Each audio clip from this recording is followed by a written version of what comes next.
આપણું સ્વાસ્થ્ય આ શ્રેણી અંતર્ગત ડોક્ટર હર્ષ શાહ સાથેની ત્રિલોક સંઘાણીની વાતચીત.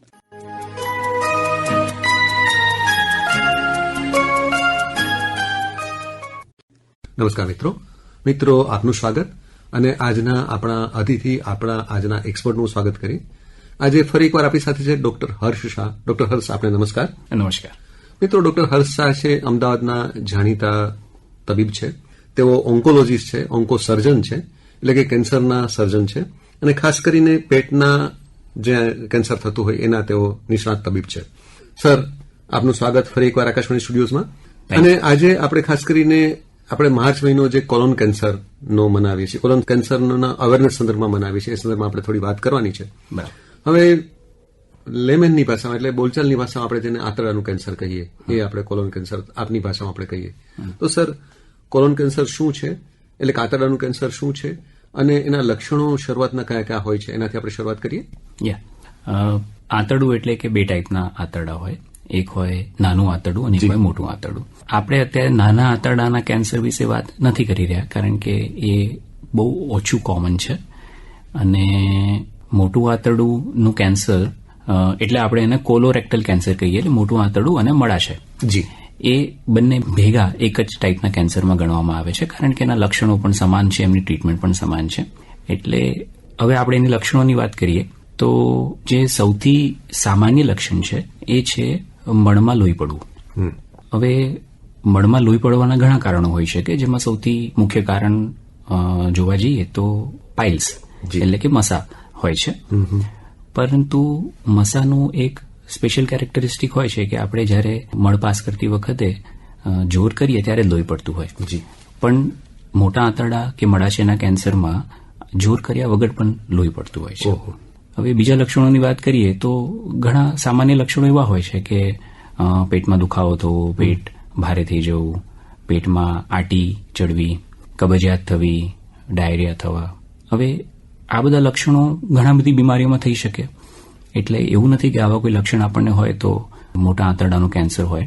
પણ જ્યારે આવા લક્ષણોની સાથે સાથે આપણને એક તો આ લક્ષણો બહુ લાંબા સમયથી ચાલતા હોય, બીજું આપણું વજન ઓછું થતું હોય સાથે, અને જો લોહી પણ ઓછું થતું હોય, એટલે આપણે બ્લડ ટેસ્ટ કરાવીએ અને હિમોગ્લોબિન ઓછું આવે, તો આ એક લક્ષણ છે કે જે મોટા આંતરડાના કેન્સર તરફ ચિહ્નિત કરે છે. એટલે સર, આ લક્ષણોની આપણે વાત કરી. હવે આપે જ એક સ્પષ્ટતા કરી દીધી કે આ લક્ષણો હોય એટલે કેન્સર હોય એવું માનવું જરૂરી નથી. પણ આમાંના કોઈ લક્ષણ હોય તો આપણે થોડું સજાગ રહેવાની જરૂર છે, એવું આપણે કહી દઈએ. બરાબર. હવે આમાંના કોઈ જ લક્ષણ ન હોય તો પણ આપણે જેને આંતરડાનું કેન્સર કહી શકીએ છીએ એવું હોઈ શકે ખરું? એવા કિસ્સા બની શકે ખરા? સાચી વાત. એટલે કે અમે જ્યારે પણ કોઈ કેન્સરનું નિદાન કરીએ ને તો એમાં એના સ્ટેજિંગ કરતા હોઈએ. એટલે સ્ટેજ 1 થી લઈને સ્ટેજ 4 સુધીના અમે એનું સ્ટેજિંગ કરતા હોઈએ. સ્ટેજ 1 એટલે કે સૌથી અર્લી, એટલે કે સૌથી નાના તબક્કામાં જ્યારે આપણે એનું નિદાન કર્યું હોય તો એને સ્ટેજ 1 કહેવાય. એ યુઝ્યુઅલી ક્યોરેટિવ હોય, એટલે બીમારી 100% સાજી થઈ જવાના ચાન્સીસ હોય છે. અને સ્ટેજ 2, 3, 4 એમ આગળ જઈએ તેમ તેમ બીમારી વધી જતી હોય છે. એટલે જ્યારે પણ કોઈ પેશન્ટ અમારી પાસે આવે આવા લક્ષણો સાથે, ત્યારે મોટાભાગે આ સ્ટેજ 2માં કે સ્ટેજ 3માં ડિટેક્ટ થતું હોય છે. અને આપણે જો એવી જેવો તમારો ક્વેશ્ચન છે કે કોઈ વ્યક્તિને કેન્સર હોઈ શકે લક્ષણો ન હોય છતાં પણ, હા, તો કેન્સર હોઈ શકે. એ સ્ટેજ 1માં હોય ત્યારે કોઈ લક્ષણ હોતા નથી, અને ઘણા વર્ષો સુધી આ સ્ટેજ 1માં રહી શકતું હોય છે. એટલે આપણે એ સમયે પણ એવા ટેસ્ટ કરી શકીએ છીએ કે આપણે એને સ્ટેજ 1માં આઈડેન્ટિફાઈ કરી લઈએ અને એનું ટ્રીટમેન્ટ કરી લઈએ. તો એની આપણે એમ કહી શકીએ કે આપણને જે ઉપચારમાં સફળતા મળવાની શક્યતાઓ વધી જાય એવું આપણે કહી શકીએ. બરાબર. જી. હવે સાહેબ, આપણે આ વાત કરી કે કોઈ પણ લક્ષણ ન હોય તો પણ કેન્સર હોઈ શકે. તો નિદાન કઈ રીતે થતું હોય છે? આપણે જેને આંતરડાના કેન્સરની વાત કરીએ છીએ, નિદાન કઈ રીતે થતું હોય છે, એના માટેની કઈ કઈ પદ્ધતિઓ છે? હવે જો મોટા આંતરડા કે મળાશયના કેન્સરની વાત કરીએ તો એમાં જે સૌથી કોમન ટેસ્ટ છે, જે અમે બહુ જ કોમનલી કરતા હોઈએ છીએ, એને કહેવાય કોલોનોસ્કોપી. કોલોનોસ્કોપી એટલે કે મોટા આંતરડાનું દૂરબીનથી ચેકઅપ.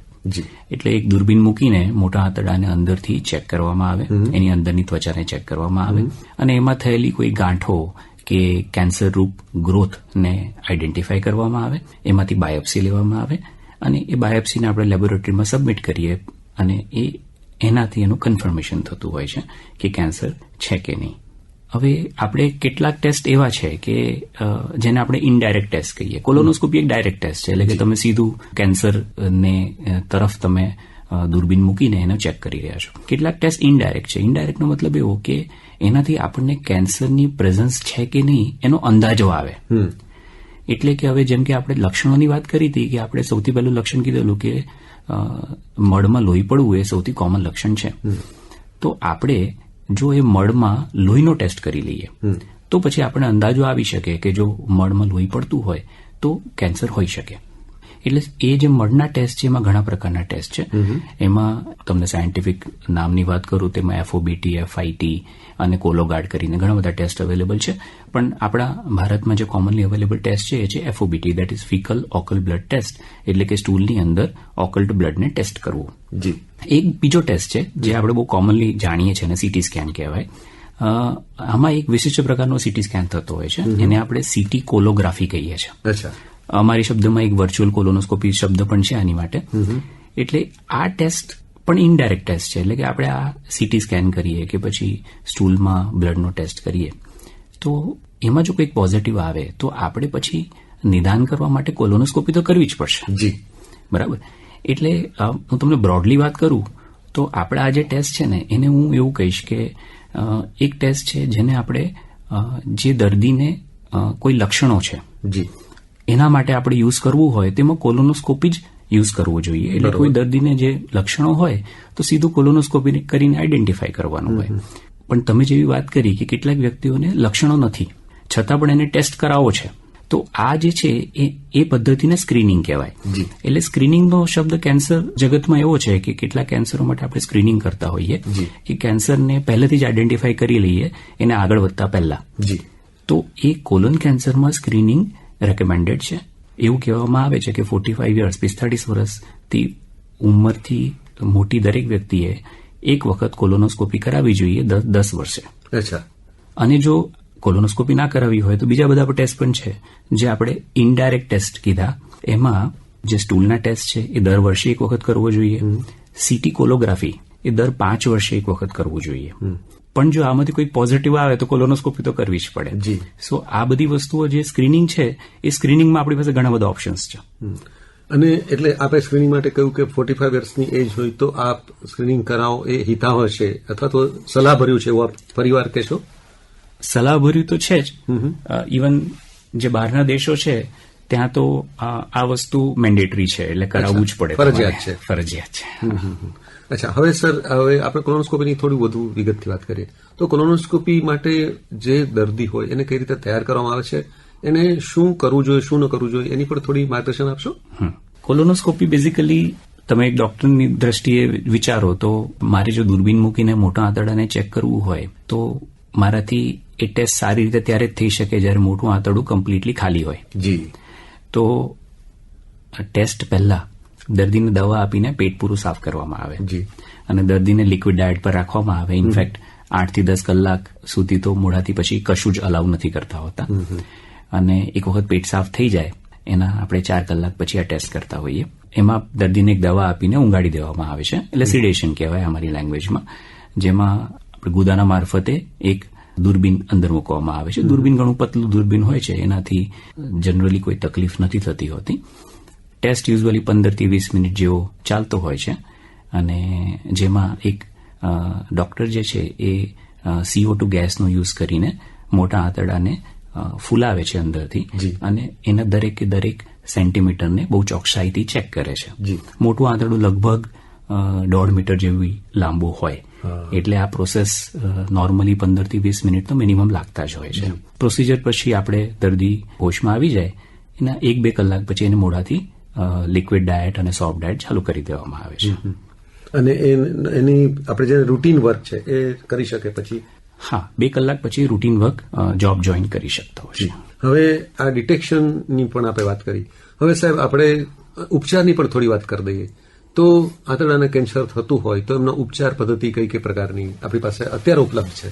હવે જ્યારે પણ નિદાન થઈ જાય, એટલે કે મેં વાત કરી કોલોનોસ્કોપીથી બાયોપ્સી થઈ ગઈ, એક વખત કન્ફર્મેશન થઈ જાય એટલે પછી અમે એનું સ્ટેજિંગ કરતા હોઈએ. સ્ટેજિંગ માટે નોર્મલી CT સ્કેનનો ઉપયોગ થતો હોય. એનાથી આપણને ખબર પડી જાય કે બીમારી આંતરડા સુધી જ સીમિત છે કે પછી આંતરડાની બહાર આસપાસમાં ફેલાઈ ગઈ છે, પેટમાં ફેલાઈ ગઈ છે, લીવરમાં છે કે લંગ્સમાં છે. મોટાભાગે અમારી પાસે જે પેશન્ટો આવતા હોય એ સ્ટેજ 2 અને સ્ટેજ 3માં ડિટેક્ટ થતા હોય, એટલે કે બીમારી આંતરડામાં કાં તો આંતરડાની આજુબાજુના લિમ્ફ નોડ સુધી સીમિત હોય. હવે આપણે શરૂઆતમાં જ વાત કરી આ કોલન અને રેક્ટમ, એને આપણે જોડે એક સાથે જ કન્સિડર કરતા હોઈએ છીએ. તો બંનેની ટ્રીટમેન્ટમાં થોડોક ડિફરન્સ હોય છે. કોલન કેન્સરમાં જનરલી સ્ટેજ 2 કે સ્ટેજ 3માં દર્દી આવે અમારી પાસે તો પહેલા સીધું ઓપરેશન કરતા હોઈએ છીએ. અને જ્યારે રેક્ટલ કેન્સરમાં પહેલા એમને કીમોથેરાપીની જોડે જોડે રેડિયેશન આપવામાં આવતું હોય છે અને પછી ઓપરેશન કરવામાં આવે છે. કીમોથેરાપીની જરૂરત બંને જ દર્દીઓને હોય છે, કાં તો પહેલા કાં તો પછી, ડિપેન્ડિંગ ઓન ધ સ્ટેજ અને ડિપેન્ડિંગ ઓન ધ સાઇટ થતું હોય છે. હવે સર, આ ઓપરેશન એટલે એ અંગ આપણે જેને કેન્સરગ્રસ્ત અંગ છે એ દૂર કરવાની વાત આપ કરી રહ્યા છો? હા, ઓપરેશનનો મતલબ કે જે ટ્યુમરવાળી એરિયા છે એને તો કાઢવાનો જ હોય છે, પણ એઝ અ કેન્સર સર્જન અમે એ ટ્યુમરની આસપાસનું થોડું માર્જિન પણ લેતા હોય છે. એટલે કે આંતરડાનું 5 સેન્ટીમીટર જેટલું માર્જિન લેવામાં આવે છે. સાથે સાથે જે લિમ્ફ નોડ્સ હોય છે બરોબર એને પણ રિમૂવ કરવાના હોય છે અને આંતરડાને ફરીથી અંદર જોઈન કરી દેવામાં આવે છે. હવે ડોક્ટર હર્ષ, ઘણા શ્રોતા મિત્રો એ જાણવા માટે ઉત્સુક હશે કે કયા કારણોથી આપણે જેને પેટના આંતરડાનું કેન્સર થઈ શકે છે અથવા તો સંભાવના વધી જાય છે. જે કોમન ઉંમર છે આ કેન્સર થવાની એ છે 65 થી 70 વર્ષ. એટલે કે આ કેન્સર ઉંમરની સાથે થતું હોય છે. તો આ એક એજિંગ પ્રોસેસ છે કે જેમાં આપણા કોષોની અંદર રહેલા જીન્સમાં ચેન્જીસ આવતા હોય છે, જેના કારણે આવું કેન્સર થતું હોય છે. એટલે હવે આ કારણ એવું છે કે જેને આપણે રોકી નથી શકતા.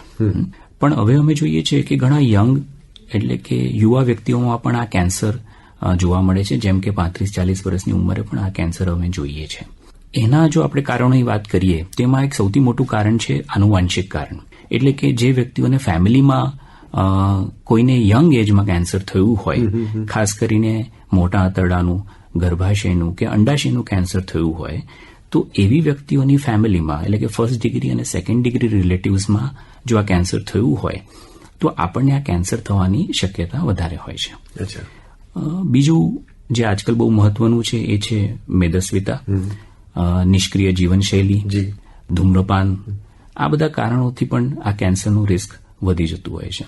કેટલાક વ્યક્તિઓને અલ્સરેટિવ કોલાઇટિસ નામની એક બીમારી હોય છે મોટા આંતરડાની, એમાં પણ આ કેન્સરનું રિસ્ક વધતું હોય છે. હવે આ કેટલાક સંભવિત કારણો આપે એના ઉપર ધ્યાન દોર્યું, તો હવે સર એ પણ જણાવો કે પ્રિવેન્ટિવ મેજર્સ એટલે કે આપણે આ પ્રકારનું કેન્સર ન થાય એના માટે આપ શું સૂચવશો અમારા શ્રોતા મિત્રોને? આ જે પ્રિવેન્શન છે એમાં હું એક પાર્ટને વધારે ઇન્ક્લુડ કરવા માંગીશ, એને કહેવાય સ્ક્રીનિંગ. એટલે કે સ્ક્રીનિંગની આપણે ઓલરેડી વાત કરી કે કેન્સર થતા પહેલા એને કાં તો અર્લી સ્ટેજમાં આઈડેન્ટિફાઈ કરવું, કાં તો એને થતા પહેલાના જે સ્વરૂપ છે એમાં જ આઈડેન્ટિફાઈ કરી લેવું. હવે એ જ પ્રિવેન્શનનો એક તરીકો છે, કારણ કે મેં કીધું ને 65 થી 70 વર્ષની ઉંમરે આ કેન્સર થતું હોય એજિંગ રિલેટેડ, તો એને પ્રિવેન્શનનો બીજો કોઈ તરીકો નથી.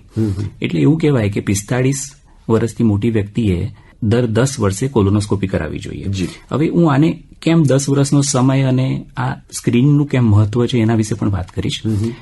બેઝિકલી કોલન કેન્સર એટલે કે આંતરડામાં જે ગાંઠ થાય છે એ ગાંઠ એકદમ ઓવરનાઇટ એટલે કે રાતોરાત નથી થઈ જતી. એટલે એને થવા માટેનું જે પરિબળ છે ને એ છે પોલિપ. પોલિપ નાની નાની ગાંઠો હોય છે જેની સાઇઝ માની લો કે એ 2-3 મિલીમીટરથી સ્ટાર્ટ થતી હોય અને પછી ધીરે ધીરે સમય સાથે એની સાઇઝ વધતી હોય. એ 5 મિલીમીટર, 10 મિલીમીટર, 2 સેન્ટીમીટર એવી રીતે ધીરે ધીરે એની સાઇઝ વધતી હોય. હવે આ જે પોલિપ છે એવું માનવામાં આવે છે કે પોલિપમાંથી કેન્સર થતા 10 વર્ષનો સમય મિનિમમ લાગતો હોય. એટલે જો આપણે આ સમય દરમિયાન કોલોનોસ્કોપી કરી લઈએ અને પોલિપને આઈડેન્ટિફાઈ કરી લઈએ અને પોલિપને રિમૂવ કરી દઈએ કોલોનોસ્કોપીથી, તો આપણને આ કેન્સર થતું અટકી જશે. બહુ મહત્વની વાત આપે કહી. સો એટલે જ આ સ્ક્રીનિંગનો જે ડ્યુરેશન છે એ 10 વર્ષનો છે. અને ફરીવાર આપ એ કહેવાનું પસંદ કરશો કે સ્ક્રીનિંગ અમુક ઉંમર પછી દરેક વ્યક્તિએ કરાવવું જોઈએ. એમાં તમારા બીજા કોઈ લક્ષણો જવાબદાર ન હોય તો પણ આપણે સ્ક્રીનિંગ કરાવવું જોઈએ. એટલે ઇનફેક્ટ 45 વર્ષની ઉંમર પછી દરેક વ્યક્તિએ દર 10 વર્ષે એક વખત કોલોનોસ્કોપી કરાવવું આવશ્યક છે. જી. બીજું એક વસ્તુ, આપણે જે તમે પ્રિવેન્શન માટે જે કીધું કે ભાઈ આપણને ન થાય એની માટે શું કરવું, તો આજે સ્ક્રીનિંગ એક પાર્ટ છે એનો. બીજા પાર્ટ એટલે કે આપણે આપણી જીવનશૈલીમાં ચેન્જીસ કરવા જોઈએ. જેમ કે જો આપણે બેદસ્વી હોઈએ તો આપણે વજન ઓછું કરવાની કોશિશ કરવી જોઈએ. જો આપણી લાઇફસ્ટાઇલ એટલે જીવનશૈલી એકદમ નિષ્ક્રિય હોય, જેમ કે ખાસ કરીને જ્યારે આજકાલ મોટાભાગના જોબ્સ જે છે ડેસ્ક બેઝ છે, એટલે આપણે ટેબલ પર બેઠા બેઠા કામ કરતા હોઈએ છીએ, તો થોડુંક લાઈફમાં એક્ટિવિટી ઇન્વોલ્વ કરીએ, રોજ અડધો કલાકની એક્સરસાઇઝ કરીએ, તો એ બહુ જરૂરી છે. ફેટી ફૂડ ઓછું કરી દઈએ. એવું કહેવાય છે કે રેડ મીટ એટલે કે લાલ માંસ જે લોકો ખાતા હોય છે એમને કોલન કેન્સર વધારે થતું હોય છે, તો એને અવોઇડ કરીએ. ધૂમ્રપાન ના કરીએ. એટલે આ બધા લક્ષણો છે. બીજી એક વસ્તુ, જેમને અલ્સરેટિવ કોલાઇટિસ છે, એમને સમય સમય પર કોલોનોસ્કોપી કરાવવાની હોય. એમની માટે સ્ક્રીનિંગની આ ગાઈડલાઇન્સ નથી. 10 વર્ષની ગાઈડલાઇન એમની માટે લાગુ નથી પડતી. એમની માટે દર 3 થી 5 વર્ષની કોલોનોસ્કોપીની ગાઈડલાઇન હોય છે. એટલે ડોક્ટર હર્ષ, આપે બહુ જ મહત્વની કેટલીક વાતો કહી દીધી અને જે દરેક વ્યક્તિ એનું પાલન કરી શકે એવી પણ કેટલીક વાતો કહી દીધી. છતાં પણ એક કેન્સરના નિષ્ણાત તબીબ તરીકે ફરી એકવાર આપ અમારા શ્રોતા મિત્રોને એક સંદેશ શું આપવાનું પસંદ કરશો? જો કોલન કેન્સર ત્રીજું સૌથી મુખ્ય કેન્સર છે. અચ્છા. આપણે વર્લ્ડમાં વાત કરીએ તો અત્યારે દર વર્ષે 20 લાખ લોકોને આ કેન્સર થાય છે અને વિશ્વમાં કેન્સરથી થતા મૃત્યુમાં આ બીજા નંબરે છે. એટલે સૌથી ઇમ્પોર્ટન્ટ વસ્તુ અત્યારે એ છે કે આ કેન્સર પ્રિવેન્ટેબલ છે, એટલે કે જેને આપણે થતા અટકાવી શકીએ છીએ. મોટાભાગના કેન્સરોમાં એવું હોતું નથી, જ્યારે આ કેન્સરમાં એવું શક્ય છે. તો ખાલી જાગૃતતા જ જરૂરી છે. એટલે જેને નોલેજ છે કે ભાઈ સ્ક્રીનિંગથી આ કેન્સર પ્રિવેન્ટ થઈ શકે છે, તો સ્ક્રીનિંગ કરીને એને અટકાવી શકાય. તો મારો આ જ મેસેજ છે કે જો આજે March colorectal cancer awareness month છે, એનું સ્લોગન અત્યારે આ જ છે કે awareness will save life, like screening saves life. અને એ કોલોન કેન્સર માટે બહુ જ ચોક્કસ લાગુ પડે છે. તો આપના આ સંદેશ સાથે આપણે અહીંયા વાત અટકાવીએ.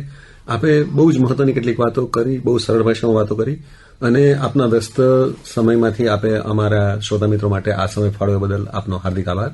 Thank you very much. Yes.